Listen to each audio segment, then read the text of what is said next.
dhagahaa jirru dhimmoota kanneen bal'inaan irraa dubbannaa garamitti deemaa jira wanti kun waan jedhu kaasnee ilaalla.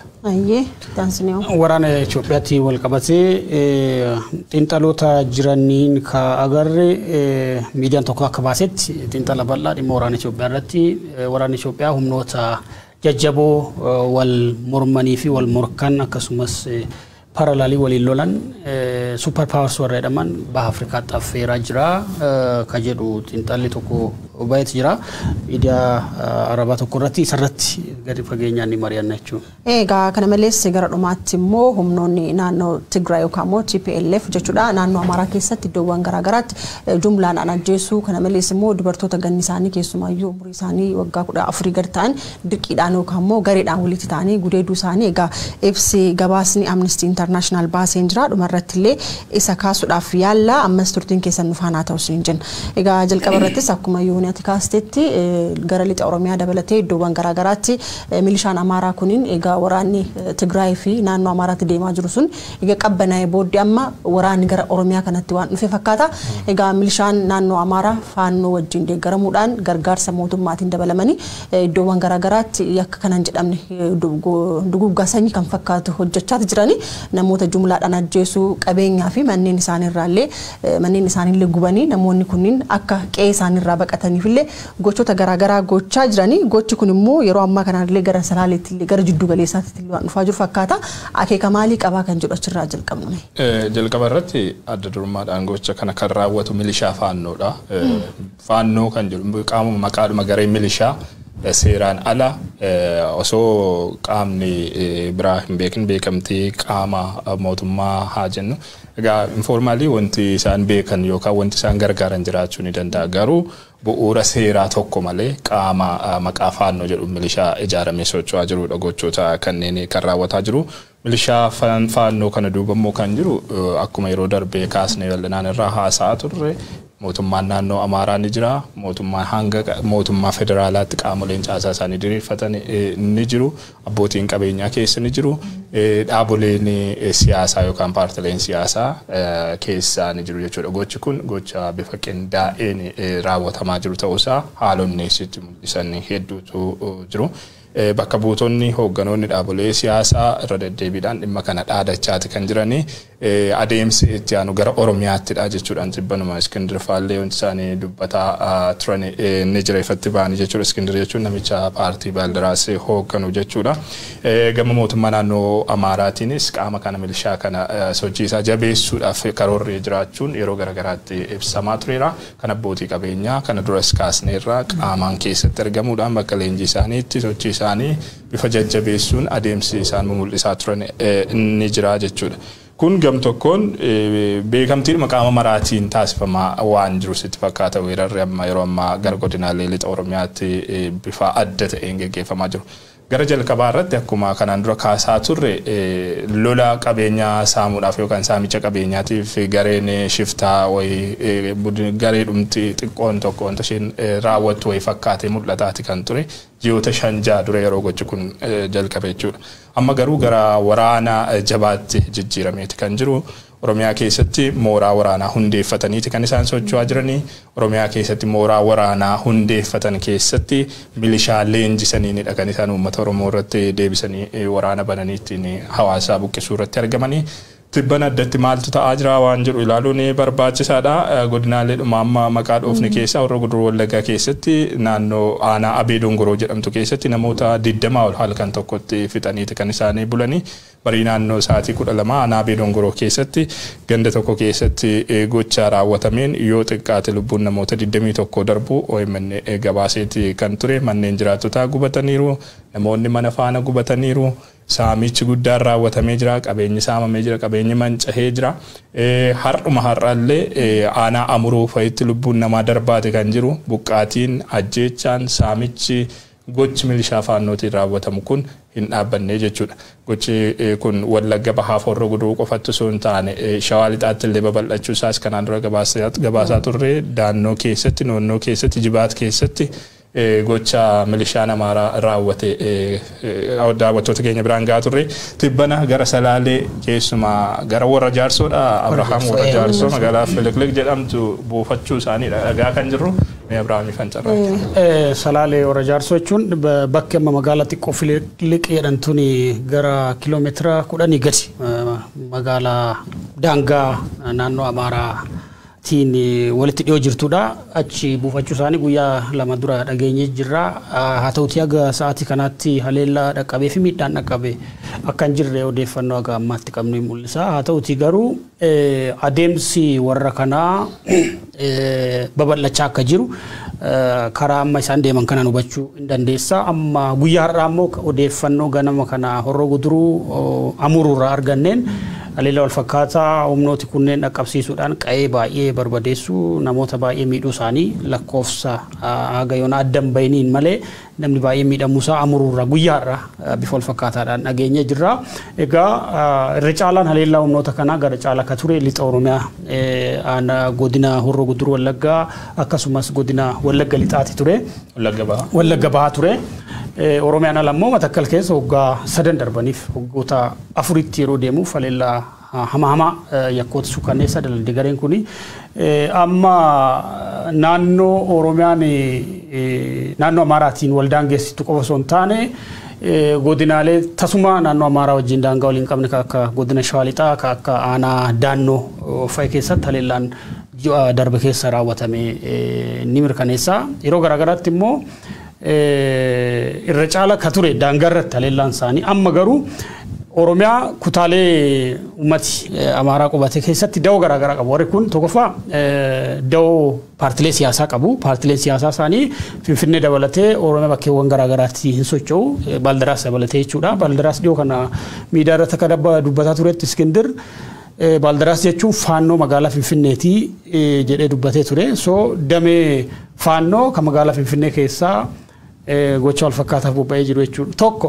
da'oon isaanii paartilee siyaasaati lammaffaa immoo abbootii qabeenyaati abbootii qabeenyaatu isaan tumsaa karaa biraa immoo mootummaan naannoo Amaaraas karaa harka jalaatiin garee tana akka deeggaraa jiru ispoonsar akka gochaa jiru akka obbaasaa jiru argaa jiru tokko kana kan biraa immoo da'oon isaanii qaamolee kana sirriitti tumsaa jiru diaspora Amaaraa kutaalee addunyaa garaagaraa jiranii garuu harki isaanii baay'ee dheeraa akka ta'e haga Asmaraatti illee humnooti kunneen hidhata qabdu argaati jirra gareen tun garee al-idileeti yuunifoormii isaanii walaaltu gariinsi yuunifoormii makalaakaa uffatti gariinsi yuunifoormii milishaa uffatti yoo barbaadde immoo liyyuu haayilii naannoo Amaaraa uffatti garee yuunifoormii takka hin qabnee fi hojii yakka dalaguuf nama fixuudhaaf qabeenya saamuudhaaf uummata naatoo tokko malee duguuguudhaaf garee bobba'aa jirtudha. Tibban ammoo keessumaa naannoo Minjaar Shankooraa Shawaa Kaabaa kan naannoo Amaaraa keessa bakkeewwan garaagaraatti leenjii bifa kanaan leenjisanii bobbaasaa akka jiran argaatii jirra. Gocha isaan Oromiyaa keessatti laganirra kaatee olaaltu mootummaan naannoo Oromiyaa kun jira maaliif mootummaan bakkee akka isaan aadataa jiran Salaalee mootummaan naannoo Oromiyaas ta'e mootummaan federaalaa humna shanee jedhamu rukutuu waan hin dandeenyeef deemnee seera kabachiisuu qabnaa kan jedhudha. Hojiin isaanii garuu hojii yakka namoomaa yakkoota guguddoo dhala namaa irratti raawwachuu marre qabeenya mancaasuu qa'ee namaa gubanii namoota buqqisuudha kan raawwataati jiranii. Adeemsi kuni tokkoffaa gara fuulduraatti walitti bu'iinsa uummataa guddaa dhaluu danda'a. Wal waraansa walirraa hin dhumne Oromiyaa keessatti dhaluu danda'a. Oromiyaa fi naannoo Amaaraa gidduutti lafa daangaa irratti dhaluu danda'a. Gareen tun olaaltu amma baay'ee heavily armed taatee jirti. Akka malee hidhannoo kanan jedhamne ka qabdu. Kanaaf waan xiyyeeffannoo argachuu qabudha. Akka odeessaa amma dhagaa jirrutti immoo bakkeewwan tokko keessumaa gara baha Oromiyaa Arsii fi Baalee keessatti illee namooti ijaaramanii hidhannoon daddabarfamaa fi akka jiru waan akkasii dhagaa jirra. Wanni kun deemee Oromiyaa qofa osoo hin taane mootummaa waliigala mootummaa anarkii hamaa keessa galchuu danda'a. Seera-dhablummaan biyya sanatti babal'achuu danda'a. xiyyeeffannaa waan barbaadu uummanni keenya waan kana jala bu'ee hordofuu irra jiraata. Egaa humnoonni kunniin karaa seelaa ala ta'een hidhatanii akka jiran egaa isin durallee yeroo baay'ee irraa dubbataa turre. Egaa humnoonni kunniin dhiyeenya kana yookaan immoo waggoota darban keessa waraana naannoo Tigraay fi naannoo Amaaraa keessa ture sababa sanii gara waraana saniitti yookaan immoo mootummaan federaalaa waan dadhabeef gargaarsaniif jecha mootummaan ofii isaatii hidhachiisaa ture. Achi booddee immoo qaamoleen diyaasporaa kunniinis ta'e abbootiin qabeenyaa kunniin illee dabalataan humnoota kanneen hidhachiisaa akka turan egaa gabaasa asiin dura dabarsaa turre illee dubbanneef jirra. Yeroo ammaa kana garuu waraanni naannoo san jiru waan qabbanaa'ee jiruuf gara Oromiyaa kanatti deebi'uun maaliif barbaachisa kan jedhu ilaaluun irra murteessaadha. Egaa naannoo Oromiyaa keessatti sababbiin kana gochaa jiraniif illee Oromummaa sabboonummaa Oromummaa kana balleessuu lafa Oromoo lafa jiidhaa ta'e lafa waan hunda magariisuu danda'u kanneen fudhachuuf illee akka ta'e qabeenya uummata kanneen saamuudhaaf illee akka xiyyeeffatanii wantoota kana gochaa akka jiran egaa hin dubbatama. Hanga ammaatti poolisiin naannoo Oromiyaas ta'e mootummaan naannoo Oromiyaa illee dhimma kanarratti wanti dubbatee hin jiru ganamaa galgala jechuudha. Egaa uummanni naannoo lixaas ta'e amma immoo gara jiddu galeessaatti dhufaa jira. Halkanii galgalaaf ganama bu'aati jira. Egaa uummanni naannoo sanii egaa akka nama hiriyaa tokko qaba naannoo sanitti bilbilee gaafadhee maatiin isaa hedduun akka qe'een isaanii gubatee qabeenyi isaanii hundi manca'ee gara bosonaatti yookaan immoo lagatti galanii akka jiran natti hime. Namni fira qabu namni fira dhiyoodhaa qabu ijoollee dubartoota haadholii fa daa'imman fa gara dhiyootti akka geessaa jiran namni fira hin qabne immoo hundi isaanii daggalatti yookaan immoo laga keessa caakkaa keessatti rakkoo kana hin jedhamneef nyaatan argattu wantoota garaagaraatu jira. Egaa namni qe'ee ofii qe'eetti dhalate qe'eetti guddate qe'ee abbaa qe'ee akaakilee isaarraa akkanatti gaafa buqqa'u dhuguma mootummaa qabnaa jettee gaafa akkasitti uumu nama godha. Inni guddaan immoo yeroo Oromoo keessatti egaa wanti guddaan beekamu naannoon tokko yeroo tuqamu naannoon biraa hin dubbata. Egaa yeroo ammaa kana laaffiinsa akkasillee waan jiru natti fakkaata. Rakkoon Wallaggaa kun hadhoo kaakaleessaa miti kan uumame. Egaa waggoota baay'eedhaaf irraa haasaati jirra. Oromoon naannoo biraallee odoo waliif birmachuun walirraa yoo walii dubbanne yoo walii dhaabbanne rakkoon akkasii kun dhaabbachuu danda'a waan ta'eef naannoo akkasiitti illee rakkoon sun akka jiru dubbatamaati jira. Yeroo ammaa kana akkaawuntiin illee banameetiin adeemsi tokko tokko sochiin tokko tokko mul'ataati jira. Haa ta'uti garuu gahaa miti jedhee amanaan. Jalqaba lubbuu nama baraaruutu dursa. Akkuma jedhame uummanni kun yeroo garagaraatti kaasaa turreerra uummanni callisee ulee abbaa irree akkasumas roorroo kallattii garagaraatiin qaama saasa tokko irratti dhufu callisee walirratti ilaaluu kanaan nu ga'aa jiru. Dhimmi kun immoo bakka tokkotti yookaan naannoo tokko qofatti godinaalee tokko lama qofa irratti daanga'ee kan dhaabbataa hin jirre arguu irratti kan jirru godina Oromiyaa hundumaa qaqqabaati kan inni jiru. Gareen kun maal barbaaddi maali kaayyoon weerara kanaata kaayyoon gocha raawwatamaa jiru maalidha waan jedhu gaggabaabsinee ilaaluu fi gareen kun garee bilisummaa saba isheetiif dhaabbatte miti tasuma garee mirga saba ofii falmuudhaaf dhaabbattu yookaan garee gaaffii mirgaa baattee sochootu miti gaaffii mirgaan isaan qabatanii jiran akka hin jirre arguu irratti kan jirru. Inni tokkoffaan gareen kun maal barbaada ofii isaatii saamichadha. Saamicha ni barbaada garee bifa seera dhablummaadhaan of ijaare gochoota seera dhablummaa garaagaraa irratti bobba'ee jirudha. Ofiif milishaan faannoo kan inni barbaadu saamichadha jechuudhaaf inni dandeenya jechuudha. Garee kana warri ijaaranii bobbaasan yoo maal barbaadu amma fakkeenyaaf warri abbaa qabeenyaa yoo jenne amma abbaa qabeenyaa yoo fudhattee ilaalte lafti gara sanaan weeraramaa jiru kun maali bu'aan isaa hiikisaa maal qabaa waan jedhu jechuun maal baasa midhaan akkamii baasa maaliif oomisha maaliif oolaa itti gaafa laaltu saliixiidha inni guddaan waraana Tigraay irratti banameef inni guddaan saliixiidha waraana saliixii jechuutti jedhu namoonni tokko gaafa ibsanii lafa saliixii waan barbaadaniif amma yeroo darbee warqaa itanoo faayyaadatti yoo ta'e buree faarratti warshaa zayitaa hundeessanii Dabra Maarqos Dabra Biraanfaa kanarratti warshaaleen jijjiiru beekte isaan kanaaf akka oomisha galtee warshaatti kan isaan barbaadan saliixaa jennu boloqqee jennu maal haa jennu kan isaan argatanii lafa waan sana magarsuu danda'u irraati waan sana biqilchuu danda'u irraati lafti Wallaggaa tokko kan inni saamamaa jiruuf isa kanadha jechuudha. Abbootiin qabeenyaa sanadha kan isaan barbaadan Wallagga qofa miti Matakkal keessatti wanti ta'aa jiru sanadha Humara keessatti wanti ta'aa jiru sanadha lafa warshaalee isaan barbaadan sanaaf oomisha isaan barbaadan dhiheessuu danda'u sanattiin saamuudhaaf kan isaan kana gochaa jiranii warri paartilee siyaasaa gocha kana duuba jiran ilaalcha isaanii ittiin tarkaanfachiisuudhaafidha kan isaan sochii milishaa kanaa deeggaranii ilaalchi isaanii maalidha Itoophiyaa ishee saba tokko irratti hundoofte olaantummaan saba tokko saboota biroo irratti fe'ame sirna durii sanatti Itoophiyaa deebitee bifa sanaan bultuudha kan isaan barbaadanii yoo danda'ame abjuun isaanii sirna federaalizimii amma jiru kana diiguudha gara kiflaagariyaa jennu maaloo jennu gara bakka duraan ture yookaan waggoota 30-40 dura bakka tureetti deebisuudha hawwiin isaanii kana hawwii isaanii kana tarkaanfachiisuudhaaf qaamni isaan adda durummaadhaan fayyadamaa jiran sochii milishaa faannoodha kanaaf ifatti ba'anii kan deeggaraa jiranii mootummaan naannichaa maal barbaadaa waan jedhu mootummaan naannichaa gam lamatti danqamee waan jiru natti fakkaatan gam tokkoon milishaadhumti faannoo kun humna isaatii ol taatee jirti fedhii milishaa faannoo kana ala socho'uudhaaf waan danda'u natti fakkaatu gam tokkoon mootummaan naannoo Amaaraa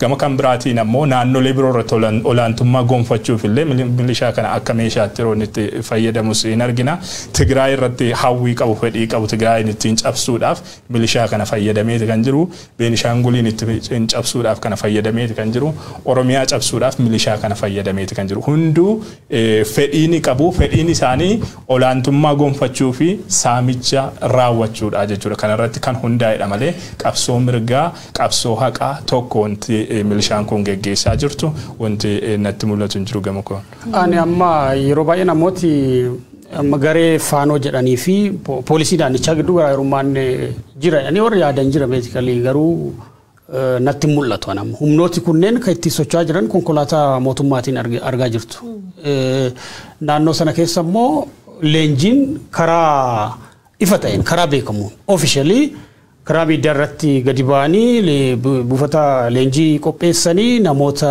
ramadanii haga Oromiyaa keessa akka yuneen kaasilixa Oromiyaatti namoota leenjii kaampii waraanaa itti leenjisan qopheessanii kan itti leenjisaa jiran deeggarsa mootummaatiin garee faanoo jedhan amma humni Amaaraa keessa socho'u humnoota guddoo sadii tokko garee faanoo jedhan kana lammaffaa immoo liyyuu haayilii naannoo Amaaraa kan poolisii naannichaa jechuudha poolisii naannichaa walumaa gal sadeessoo immoo warri akka kanaan beekaman keessa tokko liyyuu haayilii naannichaati sadaffaa immoo dhiyoo kana hundeeffamee jiru garee faanootii wal cinaa kan opereeshinii sukkanneessaa kana dalagu Amaaraa Popular Force kan jedhani የአማራ ህዝባዊ ኃይል kan jedhan gareen akkasiis hundeeffameeti jira akka argaa jirtan uniformid ta'anii heavily armed meeshaa waraanaa guguddaa ka milishaa miti kun waraana makalakaan federaalaa dirreewwan waraanaa guguddaa irratti itti fayyadamu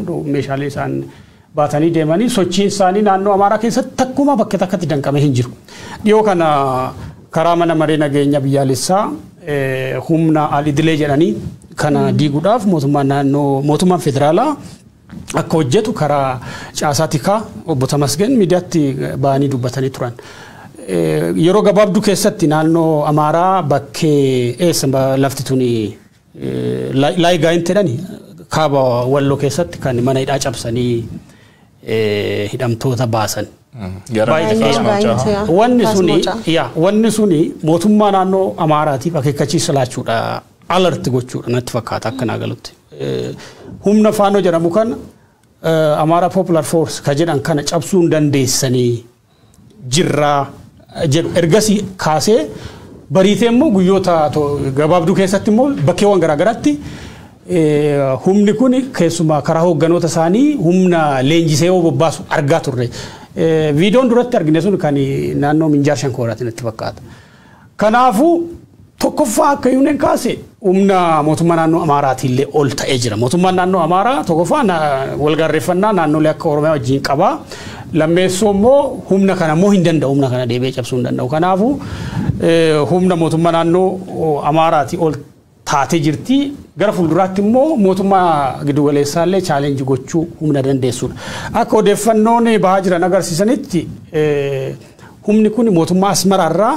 kallattiidhaan hariiroo akka qabu dhagaa jirra karaa leenjiis karaa hidhannoos mootummaa Isaayyaas Afawarqii wajjiniin hariiroo akka qabu argaati kan jiran dhagaati kan jiru hariiroonni Isaayyaasii fi Abiyyi xiqqoo yeroo dhiyoos erga keessumaa humnoota Tigraay erga ba'anii garee Tigraay keessaa immoo hoogganoota muraasa mana hidhaatii erga baasee as hariiroon isaanii xiqqoo laafee akka jiru diinummaan mul'ataa akka jiru argaati jirru kana ka agarsiisu tokko immoo amma humni mootummaa giddu galeessaa Affaar lola Affaar keessatti deemaa jiru keessatti hirmaataa jiru karaa diroonii qofa hirmaataa jira kan dhagaa jiru lola Affaar kan lolaa jiru Isaayyaas Afwerqiiti.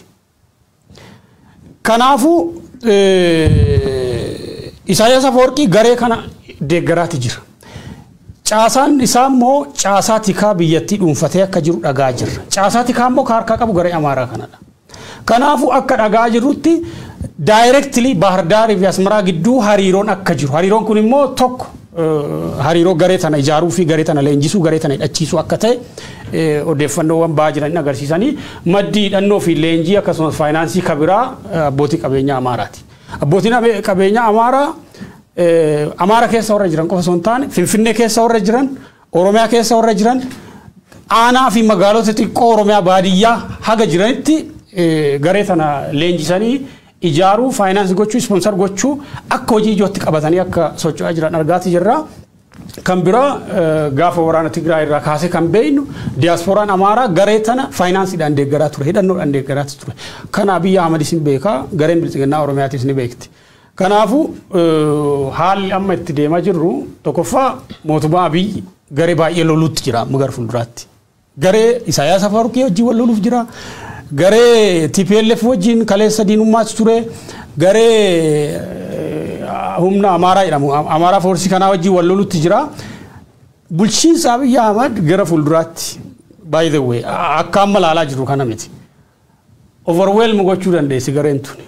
Bulchiinsi Abiyyi Ahmed fi bulchiinsi mootummaa naannoo Oromiyaa jedhamu kun iyyuu Finfinneetti daanga'uu danda'a. Amma isaan tokko shaneetti hin cabsinaa jedhaniiti ka humna tana qusataa jiran. Garuu deemee tokkoffaa waraansa uummataa dhabuu danda'a. Lammaffaa immoo humna mootummaa giddu galeessaa fi humna mootummaa naannoo Oromiyaa sababa waraana bilisummaa Oromoo iyyuu bakka baay'eetti magaalota guguddoo irratti daanga'ee hafeetu jira. Kanaafuu sadarkaa contain gochuu hin dandeenyetti deema. Sochiin humnoota kanaa sochiin humnoota Oromiyaa keessaa jechuudha.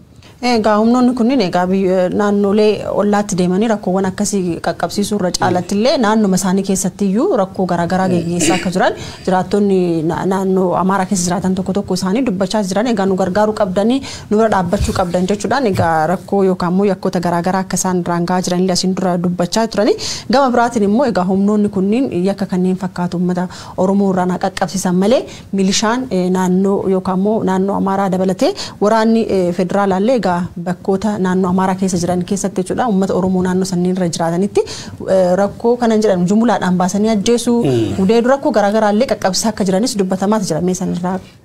Amma maalidha beektaa wanti guddaa siyaachisu amma seenaadhuma milishaalee bifa kanaan wal ijaaranii yookaan of ijaaranii yeroo garaagaraatti ka'anii yoo fudhattee ilaalta fagoo miti amma Sudaanuma keessatti wanta ta'e gareen milishaa Jaanjaawid jedhamuudhaan beekamtu uummata Daarfuur keessatti wanta ishee raawwatte kan haga har'aa addunyaan yakka waraanaa jedhee qaamolee gocha sana keessatti qooda fudhatan akkasumas yeroo gochi kun raawwatamu qaamolee callisa filatan osoo uummata sana ittisuun irra jiraatu uummata sanaaf osoo wabii hin dhaabbatin qaamolee hafan kan inni ittiin mana murtii sadarkaa International Criminal Court itti himataa jiru maalidha gareen bifa kanaan of ijaartee to'annoo mootummaas to'annoo qaama kamiin alayyuu baatu gochoonni ishee raawwattu gochoota kanneen akka duguuggaa sanyii haga sadarkaa sanaatti kan deemudha jechuudha. Sanyii balleessuu irratti kan fuulleffatedha. Adeemsi milishaa faannoo milishaa Sudaan keessatti gocha duguuggaa sanyii uummata Daarfuur irratti raawwate sanaan ala ta'ee natti mul'atu yeroo ammaa haalonni lixa Oromiyaatti mul'atan jechuudha. Iddoowwan biroos qaqqabuu irratti kan jiran lixa Oromiyaa irratti daangee afaan jiru. Uummanni hubachuu danda'utu irra jiraata. Gareen kun osoo tarii qaama hidhatee jiru yookaan waraana bilisummaa Oromoo akka isheen rukuttuu fi callisee ilaalaa jira mootummaan kan jennu kan osoo sochiin isaanii yookaan wal waraansi isaanii walitti bu'iinsi isaanii kallattiidhaan qaama hidhatee qabsoo hidhannoo keessa jiru waliin ta'e dhugaa qabu jechuudhaaf hin dandeessa. Bor saba keenyaaf yaaddoo ta'a gareen kun jedhanii waan yaadaniif kana godhanii jechuu dandeessa. Mootummaanis kanaaf callisee ilaalaa sirriidhaa jechuudhaaf wanti si dandeessisu ni jiraata osoo akkasidha ta'e. Amma garuu kallattiidhaan gochi milishaan faannoo milishaan Amaaraa uummata Oromoo irratti raawwataa jiru uummata harka qullaa jiru uummata nagaa irratti kan fuulleffatedha. Kan isaan taasisaa jiran maalidha? Sanyii balleessuudha kan isaan raawwachuu irratti argaman. Daa'ima osoo hin jedhin, maanguddoo osoo hin jedhin, dhiiraa dubartii osoo hin jedhin sanyii balleessuu irratti kan isaan argaman. Hanga harma muruutti ga'aniiru, hanga qaama saalaa muruutti ga'aniiru, qaama koorniyaa muruutti ga'aniiru milishaan kun jechuudha gocha raawwataa jiraniin. Qe'ee barbadeessu, qe'ee namaa barbadeessuun gocha duguuggaa sanyiitti kan geessudha. Egeree namaa balleessuu jechuudha waan biraa miti. Uummanni kun egeree isaatu badaa jira, qe'ee isaatu mancaa jira, waan ittiin jiraatu hin qabu. Innumti lubbuudhaan achi keessaa hafellee waan ittiin bor deebi'ee gara qe'ee isaatti deebi'ee jiraatu hin qabu osuma nagaan hin bu'aa jedhameellee. Kanadha kan raawwatamaa jiru. Hamma danda'an hin saamuu, kan saamuudha dadhaban ammoo gubanii barbadeessaniiti kan isaan deeman.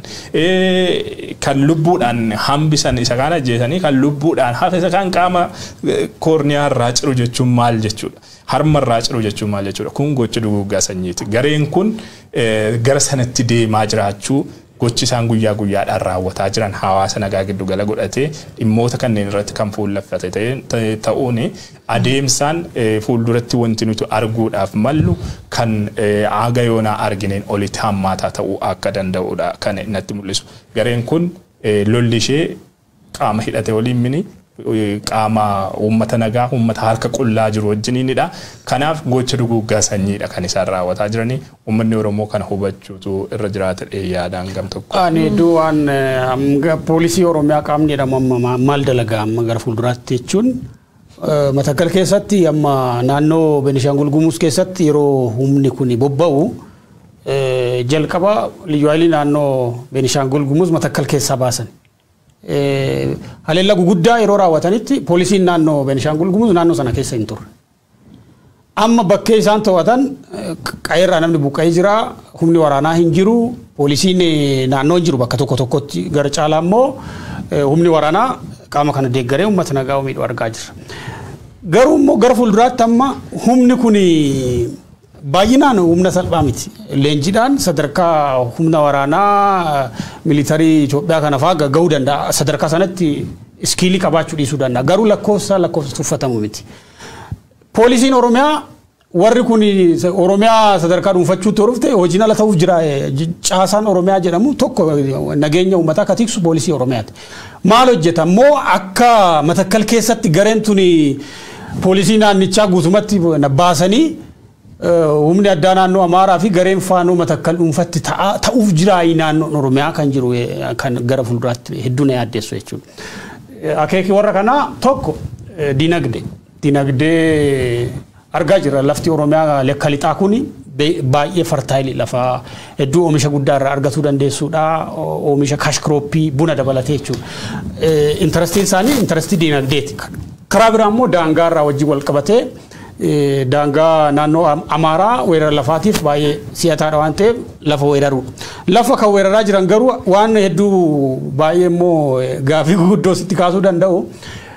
Kan mootummaan naannoo Oromiyaa illee gaafachuu irra jiraatu namni kiiramuu irraa buqqa'e Dabra Biraanitti buqqa'ee daataa dhageenya. Dabra Biraan jechuun ollaa magaalaa Finfinnee kiiloomeetira 120.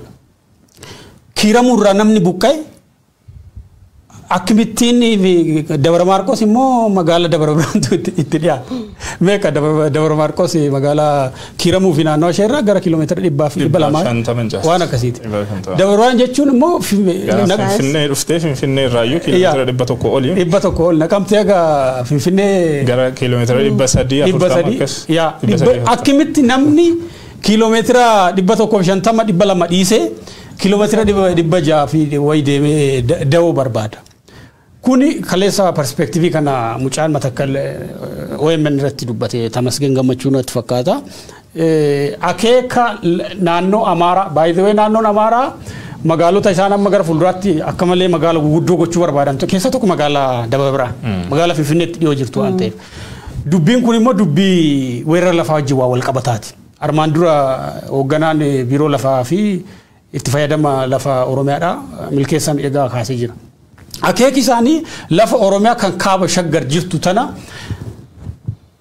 naannoo Amaaraatiin Finfinnee fi naannoo Amaaraa walitti fidu. Kuni karaa Finfinnee Shanoo fi Dabra Biraan alaltuu Sandaafaatiin magaalota hundeessuu irratti hojii weerara lafaa hedduu dalagaa dhufan. Magaalonni Itoophiyaa baay'een isaanii qubsuma nam qubatatumatu lafee deemee lafa mana caraqaa irratti ijaara. Kan biraa immoo karaa shawaa baatiinis aanaa minjaar shankooraatiin nama kan leenjisaa jiran tokko akeeka kanaafi.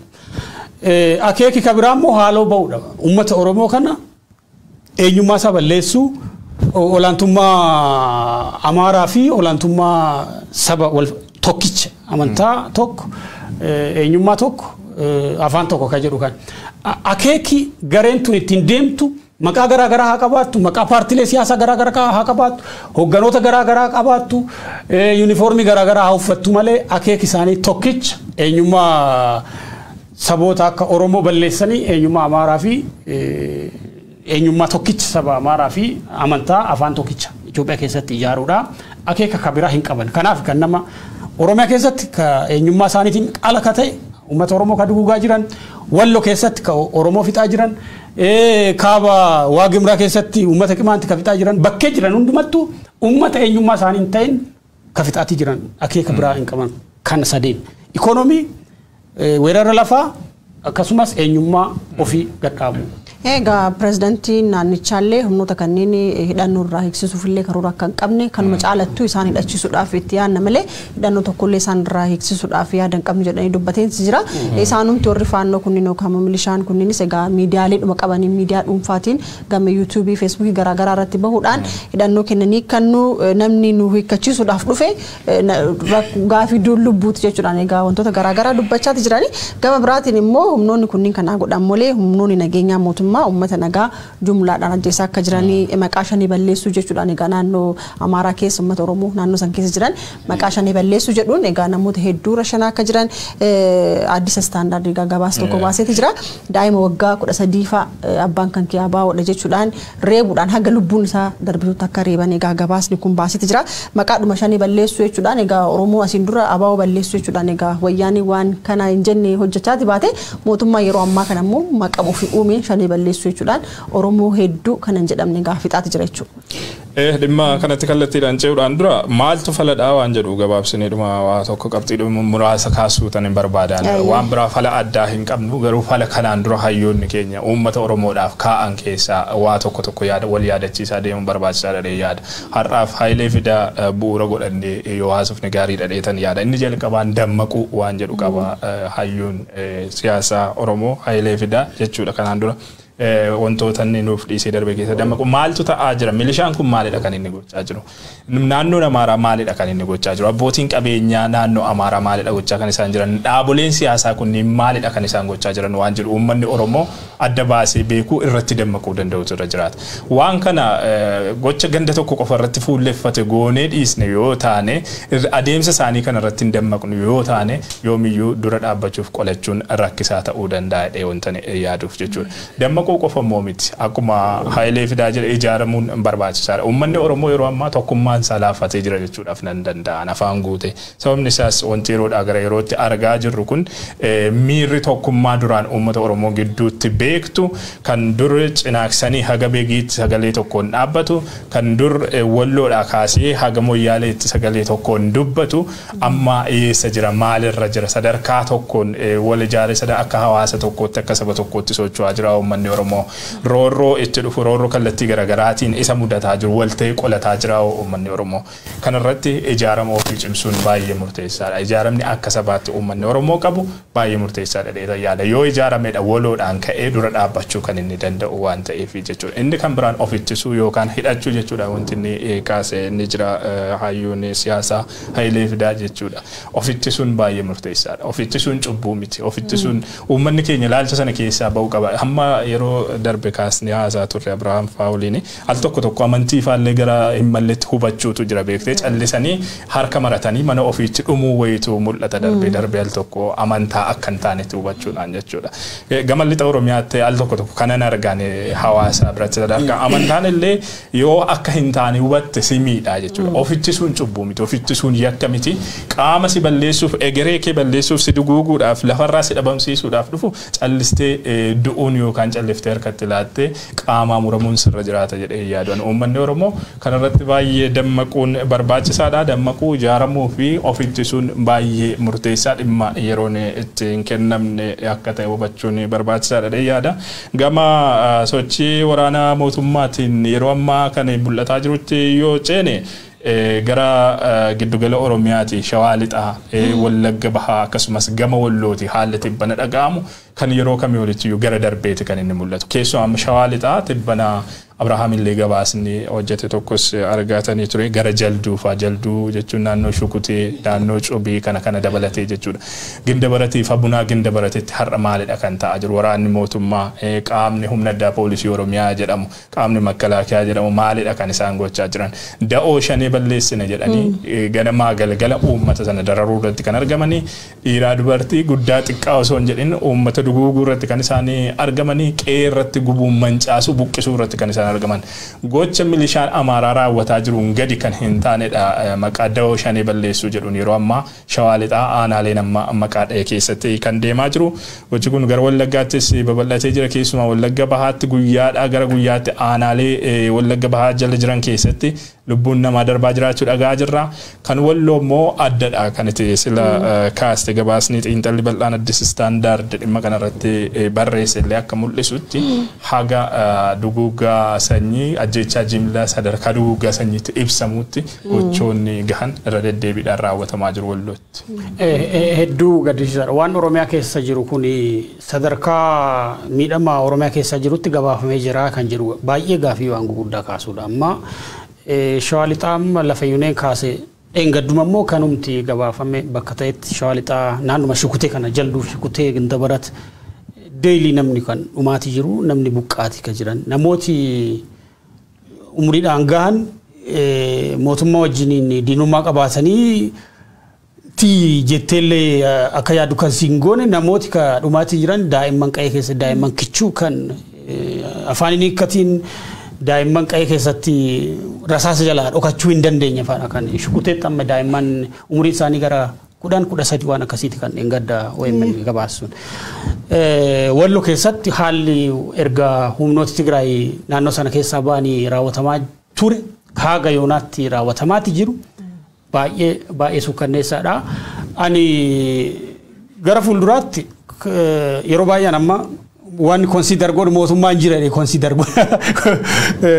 guyyoo waa'il yeroo baay'ee natti kolfametta mootummaan jira consider ka godhuu fi at least mootummaan Oromiyaan biyya san keessatti biyya ummati miilenaa biyya san lakkoofsa ummata biyya sanaa keessaa harki 50 ol keessa jiraatu.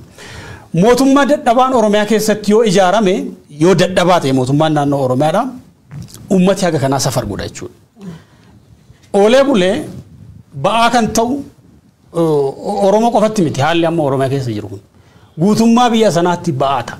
Bahaagalli biyya sanaa bu'urri isaa Oromiyaadha. Diinagdeen biyya sanaa harki 60 Oromiyaadha. Indastiriiwwan sochiin gabayaa guguddaan Oromiyaa keessa kan jiran. Oromiyaan nagaa hin qabdu taanaanii Itoophiyaa miti naannoo kana baay'ee jeequu danda'a. Haalli amma deemaa jiru kun immoo baay'ee saffisa qaballu. Saffisa qaba. Akka malee daayinaamizimii isaa baay'ee ol kaadha. Muumentamii isaa olaaltu. Yoo aanaaleen godina Wallagga Bahaa guyyoota muraasa dura 2-3 kan aleellaan ture. Aleellaan kun iyyuu gandoota muraasa keessa ture. Bulee immoo aanaalee daddabalataa gandoota dabalataa deemaa dhufe. Amma immoo godina biraatti ce'aa jira. Godina irraa immoo gara giddu galeessaatti dhufaa jira. Salaalee amma kaleessa daandiin cufame akka carraa ta'e daandiin kan cufame konkolaataan fe'iisaa kufeetii jedhan. Waraanni guddaan waraana propoogaandaati beeke. Ummati baay'ee baaragee jira. Kanaafu Oromiyaa keessatti qawwee qabattee mandara keessa deemtee ilmaan hiyyeessaa ajjeesuudhaan haawwan ajjeesuudhaan namoota qe'ee irratti gubuudhaan miti nagaan kan kabajamu. Amma kan argaa jiru waan akka kanaati. Mootummaan dadhabaan Oromiyaa keessa jiru kuni gara fuulduraatti wal waraansa ummataa walirraa hin cinne alaa. Ummati nagaan bahee galaa hin jiru. Ummanni bakka baay'eetti buqqa'ee da'oolle dhabee jira bosona jira baay'een isaanii. Kanaafu amma danda'ametti ani gorsa kiyya akka nama tokkootti akka gaazexeessaa Oromoo tokkootti nagaan Oromiyaa keessa yoo jiraate gaariidha. Humnooti Oromoo immoo hamma danda'amanitti yoo wal faana hiriiran baay'ee gaariidha. Humna bilchiginnaa dabalatee jechuudha. Yoo kan ta'uu baate gaagaamni Oromiyaa keessatti dhalachuu deemu gara fuulduraatti biyya sana baay'ee balleessuu danda'a. Intarastiin humnoota Amaaraa kanadha. Intarastiin humnoota Isaayyaas Afawarqii kanadha. Kanaaf yaaddoo guddaan qaban. Yeroo baay'ee maalidha dhaaboleen mirga namoomaa amma yeroo isaanii gochoota bakka garaagaraatti raawwataman kana bifa qindaa'een gabaasan yeroo ajandaalee hawaasa addunyaa ta'anidha kan arginu irra deddeebiidhaan. Kaleessuma Amnesty International illee wanti inni baase ni jira. Ajjeechaa humnoonni TPLF naannoo Amaaraa keessatti raawwatan jechuudhaan gara duubaatti wanti nuti kaasnu ni jira. Garuu ajjeechaawwan yookaan gochoota Oromiyaa keessatti raawwatamaa jiran kana sadarkaa dhagahamuudhaaf malutti xiyyeeffannoo argatanii gabaafamaa jiru. Gochi guyyaadhaa gara guyyaatti milishaan faannoo Oromiyaa keessatti raawwataa jiru. Hammam gurra hawaasa addunyaa ga'eera. Gochi waraanni mootummaa guyyaa guyyaadhaan uummata Oromoo isa kaabaas, isa kibbaas, isa lixaas, isa giddugalaas, isa bahaa birattis raawwataa jiru. Hammam hawaasa addunyaa biratti dhageetti argateera. Amma qaamni Amnesty International jedhamu kan ajjeechaa cinaatti raawwatame ajjeechaa qobbootti raawwatame qorate sun ajjeechaa intalee bakka jedhamtu Walloo keessatti intalee bakka jedhamtutti qarqara daandii qarqara asfaaltii irratti namoota 28 walirra naqanii jira viidiyoon isaallee yeroo biraas argisiisuu dandeenya namoota 28 walirra naqanii ajjeechaa isaan raawwatan sana akkamittiin qorachuu dadhaba. Maalidha rakkoon jiru gama hayyoota Oromootiin immoo garagareelee advocacy dhimma Oromoo irratti hojjetaniin hanqinni jira moo miidiyaalee Oromoota kana irratti hojjetaa hin jiru moo eganuun amma keenya amma nuuf danda'ame haalli nuuf hayyamte tattaafataatuma jirra warra kaanis wanti isaan hojjetaniin ma jira dheetanii yaada rakkoon kun maalidha eenyu bira jira rakkoon maaliif ba'ee mul'achuu dhabe maaliif rakkoon Oromiyaa keessatti raawwatamu maaliif rakkoon uummata Oromoo irratti raawwatamu kun sadarkaa hawaasa addunyaatti ba'ee mul'achuu dadhabee dhimmoonni jedhan dhimmoota hojimanii guddaa qaamni hundumtiyyuu irratti of gaafachuu qabudha jedhee yaadan gareeleen advocacy of gaafachuu danda'utu irra jiraata.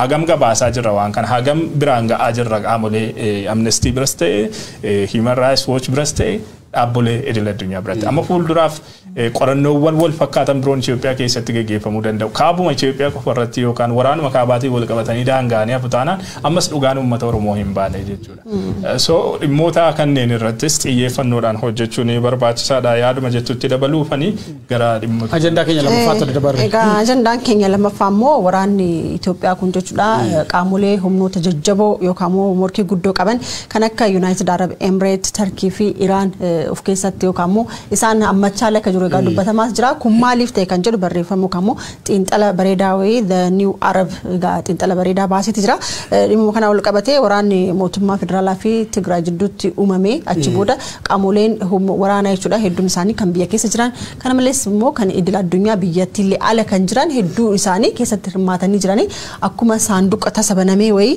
waraanni yookaan walitti bu'iinsi naannoo sanii qaamolee hedduu keessummeessee jira jechuudha egaa xiinxala bareedaa tokko baasee jira achirraa dubbanna.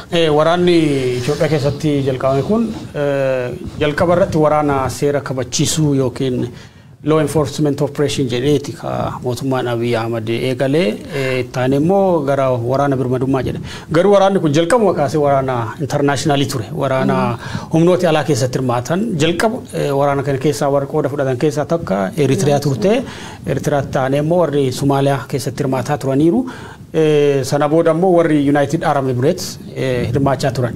Waraanni kun waraana olaantummaa seeraa kabachiisuu osoo hin taane waraana internationalize ta'aa dhufedha. Ji'oota 15 darbaniif hirmaannaan